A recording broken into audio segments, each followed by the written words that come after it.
En second sujet, dans le cadre des réformes majeures dans le secteur sécuritaire, d'importants moyens sont consentis par l'État pour faire face aux défis sécuritaires.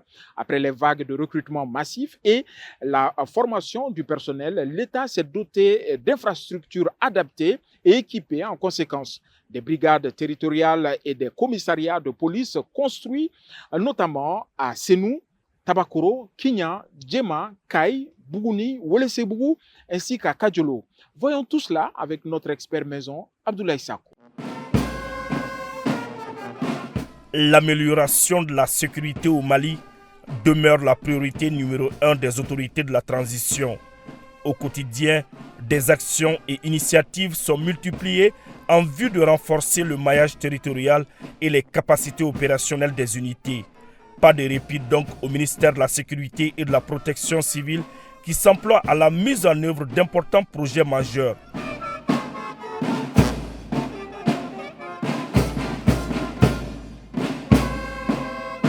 D'abord au plan infrastructure, d'énormes efforts sont consentis en vue d'améliorer les conditions de travail des agents. On note par exemple la construction et l'équipement du Centre national des opérations d'urgence, la construction d'unités mobiles de sécurité intérieure.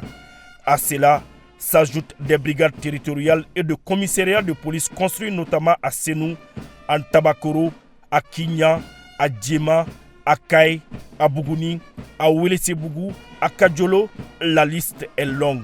Chaque fois que nous construisons un commissariat de police, nous établissons un pont entre les forces de sécurité et nos concitoyens dont elles assurent la sécurité. Nous voulons d'une police qui rassure les honnêtes gens, qui les protège et qui leur permet de vaquer à leurs occupations quotidiennes en toute quiétude. Pour s'adapter à l'évolution des menaces, une attention particulière est accordée à la formation des hommes. Ainsi, l'école d'état-major des forces de sécurité est opérationnalisée. La première promotion, forte de 30 officiers, est sortie. La deuxième, composée de 34 auditeurs, est en formation.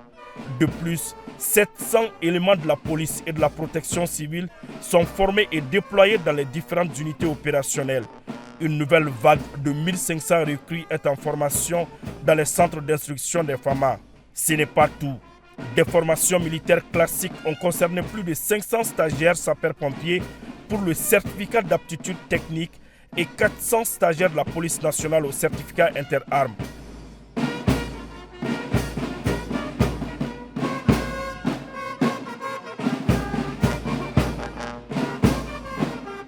Ces actions sécuritaires répondent à un souci exprimé par les populations.